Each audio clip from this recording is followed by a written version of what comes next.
Sorry to repeat this now pretty common saying, but gaming just isn't what it used to be. Now that's not to say that there aren't some amazing modern games out there and the industry isn't still doing impressive things, but when you compare it to how it used to be a couple of decades ago, something has definitely been lost. The source has been tampered with and someone threw in, I don't know, prawns, rhubarb. Let these incredible PS2 games show you exactly that.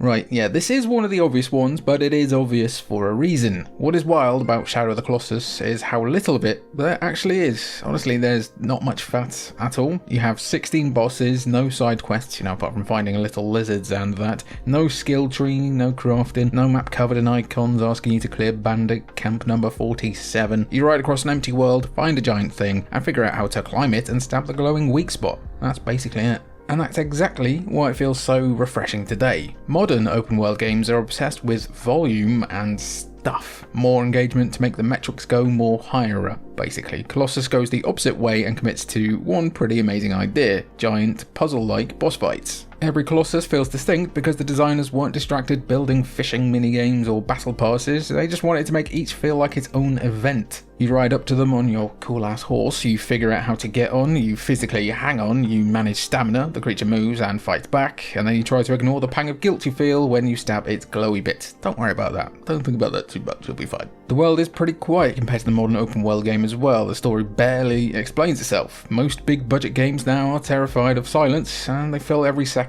with dialogue. A game like this from a modern AAA studio would probably have a little dude called Gubbins McCoy around your waist to dump exposition and hints. It's not perfect from a modern lens, of course. The camera can be a tad awkward, the controls are a bit stiff, but the core design is still sharper than a lot of games that cost 10 times as much to make today. Also, a little bit of friction can be good for you. And let's not even get into the fact that the guys who remade this were shut down because they were sent into the live service mines. Ugh, it's enough to get you burned out on the whole industry.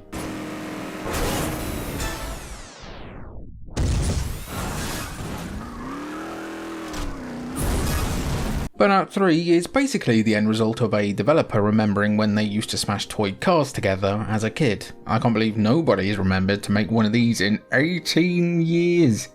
I genuinely didn't even realise it had been that long. That is very upsetting. You load up Burnout 3 and within seconds you're boosting through traffic at 200 miles per hour, side-swiping rivals into oncoming cars, chaining takedowns and triggering slow motion pileups while Rise Against blares out. It's instantly bloody great fun. It just doesn't waste a second of your time. You unlock a new car, say sick, and then load up the next race or event, then smash that car around. Crash mode is still one of the most stupidly replayable ideas ever. Now imagine this getting made today by Electronic Arts. Sorry, I know it's not Halloween yet. Crash mode would be seasonal, limited time intersections, premium demolition packs, probably in-game ads on billboards that rotate every quarter, leaderboards tied to cosmetic boosts, battle passes to unlock, I don't know, Burger King decals. You can already see how easily go fast and smash stuff would turn into a part-time job. I mean, look at what's happened with Skate, a game about messing around on a board is now a live platform with a paywall tutorial. I'm not even sure that Criterion Games could make this now. They spent years assisting on other projects or making Need for Speed, but with probably worse and worse results. Burnout 3 feels like a team at full confidence, building exactly what they wanted. And that was just a fun game. Burnout 3 is complete in a brilliantly 2004 way. There's no roadmap, no year 2, no random season crossovers with, I don't know, The Office. It's just a finished arcade game that understands its job. If we don't get at least a remaster of this soon, I'm gonna jack it all in.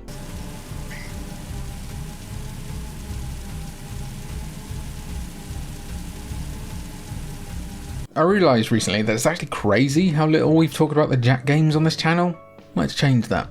The first Jak and Daxter game was bright, clean, seamless platforming. Then Naughty Dog looked at the market, saw open worlds getting darker and edgier and said, let's do that, but with a ferret guy. So suddenly you've got guns, a dystopian city, hover bikes, wanted levels, and a difficulty curve that will turn boys into men, or maybe just slightly angrier boys. one or the other. Haven City feels like an actual place because it isn't bloated. There aren't 400 icons clogging the map, but there are more NPCs dotted around than even in the GTA games, you feel. Missions are tough, sometimes brutally so, but they are beatable. Maybe you have to get your older brother to lend a hand, but still. Modern open world games would smooth this out, make Daxter yap even more than usual and tell you exactly what to do. Jak 2 just throws you into traffic and expects you to cope. But the biggest contrast lies in the studio itself. You see, Jak 2 launched just 2 years after the original Jak and Daxter. 2 years. And then Jak 3 came out a year later. That kind of turnaround feels impossible now. In the last 13 years, Naughty Dog has made just 2 entries in The Last of Us, and re-released them 13 times. Back then, they could pivot genres, change tone completely, and ship a full sequel in record time. Now, everything feels like it has to be a prestige event. Massive budgets with huge cinematic ambition, insane guilt trips. I really wanted to pet that dog. It doesn't even feel like they're allowed to make just a straight up fun game with brevity anymore. And that's really just quite sad.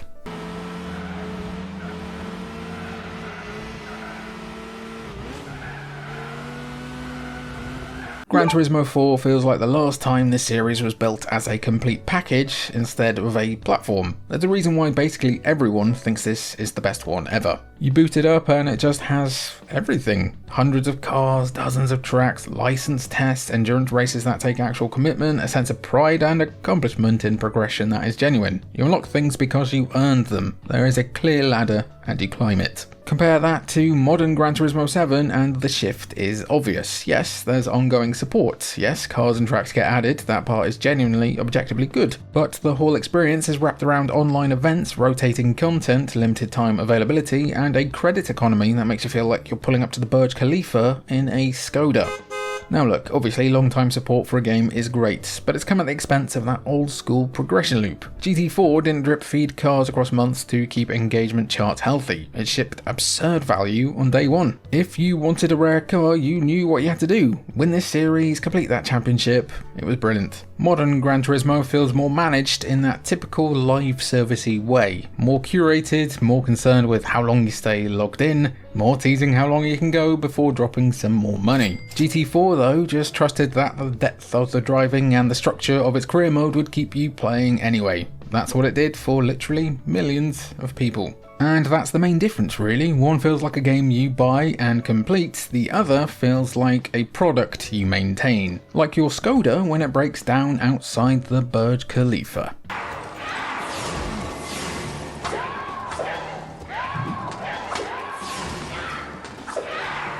Sands of Time is so brilliantly designed that it feels like the template for countless inspirations. Hell, you could even argue that Call of Duty and Titanfall took stuff from this. When it comes to one of the greatest reboots ever, the wall running, the vaulting, the rewind mechanic is all simple to understand, hard to mess up, and satisfying every time. There's no excess fat here, which is why the remake situation is so bloody baffling.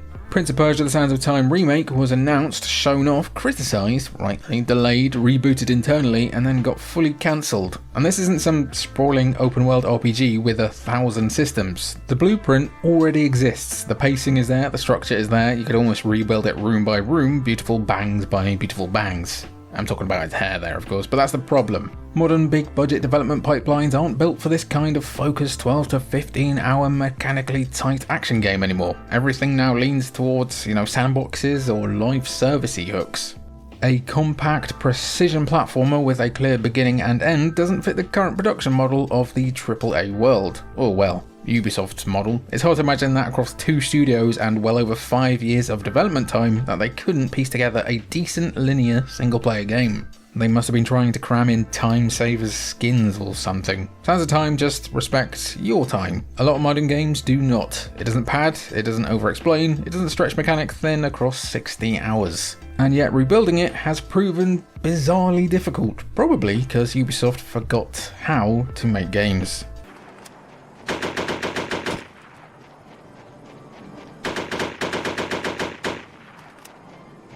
It's been 15 years since the last one of these. That's crazy, isn't it? SOCOM was serious in a way console shooters just aren't anymore. This wasn't run and gun, it wasn't sprinting around slide cancelling, it was slow movement, careful angles, voice commands to AI teammates or real life teammates, and rounds that could end in seconds if you messed up. For a PS2 game, that level of tactical thinking was kind of mad. And also great for football team bond building, apparently. Yes, modern PC games like Squad exist and push realism even further, but on console in 2003, SOCOM felt grounded and deliberate in a way that was miles ahead of its time. It demanded patience, communication mattered, map knowledge mattered as well. There were no glowing outlines or constant UI nudges telling you what to do or what to shoot. But if Sony revived it today, it probably wouldn't look like this. A modern console-focused tactical shooter would almost certainly get layered with crossover skins, seasonal operators, premium cosmetics, branded weapon packs, all the usual stuff. The edges would be rounded off to make it broader, louder, and more marketable. SOCOM didn't care about that because, well, nobody did. It shipped with maps people still talk about, modes that felt complete, and online functionality that, at the time, was groundbreaking for consoles. You look at some of what Sony trying to do with their live services these days, and it just seems like they're scared to break any new ground. It's about time they did.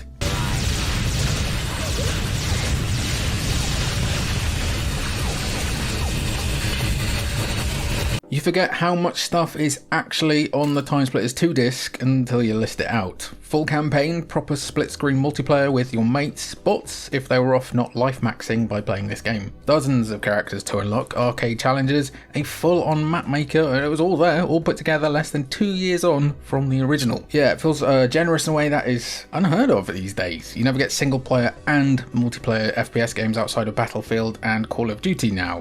Even Battlefield and Call of Duty's campaigns are just shrunk down as just basic. Oh, and that reboot, bloody hell. Weirdly similar to what happened with Prince of Persia The Sands of Time remake as well. The version that leaked footage looked like Fortnite, which isn't inherently bad, but we already have one Fortnite. Timesplitters was its own thing. The bigger issue is this: if Timesplitters launched today, it absolutely would not ship with this much stuff. You'd get a campaign, maybe. I don't think that live servicey Fortnite one was having one. Multiplayer at launch, but light. Mapmaker would probably be coming in Season 2. Half the characters locked behind battle passes, challenges rotated weekly, cosmetic packs front and centre. Timesplitters 2 and later Future Perfect unlocked characters by asking you to actually complete specific tasks. Beat this level on hard, finish this arcade run under a time limit. It ties content to skill, not currency. It just gave you everything and said, go on then.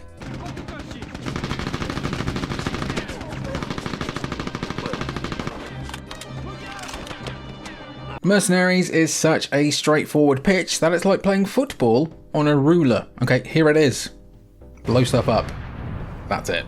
You've got the deck of 52, a literal list of targets ranked like playing cards. You hunt them down however you want. Steal a tank, call in an airstrike, hijack a helicopter, flatten half the map if that's what it takes. The physics aren't hyper-realistic, but they are fun. Buildings crumble, vehicles flip, explosions feel chunky and goofy. If this got made today, I honestly think it would perform worse. Not because the idea is bad, but because modern open worlds tend to overcomplicate simple fun. The destruction would probably look prettier, but feel less impactful, and it'd probably even dip into lower FPS somehow. And you just know the structure would just get really silly. Instead of one cohesive campaign, it'd be a roadmap. You know, you'd have Season 1, new target, Season 2, new Walmart, Season 3, big Asda. You'd have to gather like 18 trees to make a rocket launcher somehow. Targets rotating every 12 weeks to keep engagement ticking over. Half the deck of 52 locked behind timed events. You'd also have a brand new ally probably, let's call her, I don't know, Ruby McGubbins, constantly in your ear. Head north, target spotted, did we just blow up that airport? Gulp. Directional arrows everywhere, a mini-map lit up like a Christmas tree carrying a concealed weapon. No room to just explore and cause problems when you fancy it. I actually can't genuinely remember when we had a AAA open world game like this. I mean, can you? War. What is it good for, eh?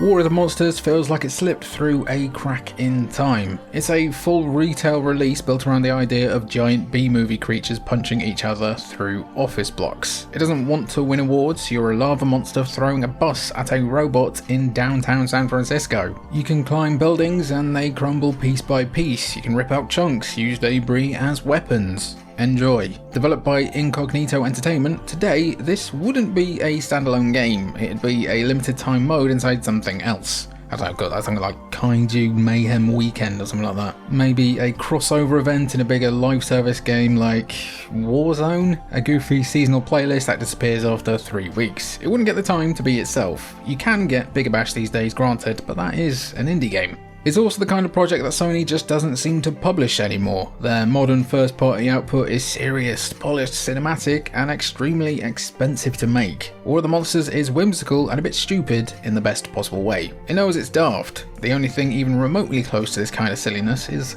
Helldivers 2? And you already know half the monster roster would be locked behind premium passes nowadays. The PS2 version just ships with unlockable characters tied to progression. Play the game, earn currency, buy monsters, done. Split screen works, the arenas are all here, no promises about future content drops, it's all gone downhill since then.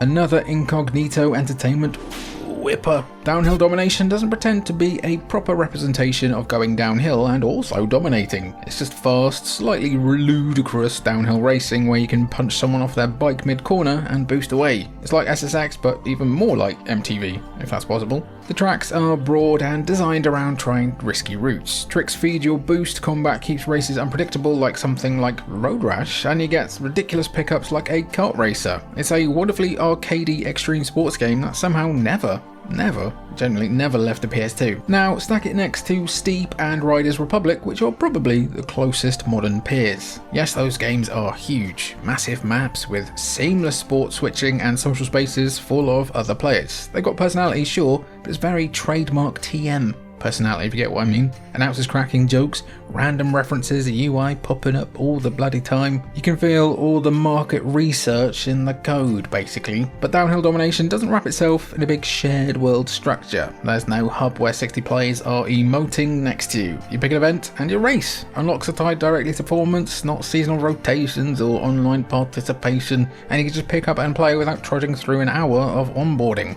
A lot of live service sports games are technically very impressive, but they're built to retain you. Downhill Domination feels built to entertain you for 20 minutes at a time, and somehow that makes it easier to return to, even with all of the eBay and Mountain Dew ads literally everywhere. Now, would you return with me to the outro? Outro gang, I swear I didn't set out to just, keep mentioning Ubisoft over and over again, but I kept thinking, what's wrong with the modern industry? And they just kept popping up. What other PS2 games would you suggest for something like this, or would you suggest this video idea for other consoles? Let me know down below. I've been Jimmy for Culture Vultures. It's been good to have you, and I'll catch you when I catch you.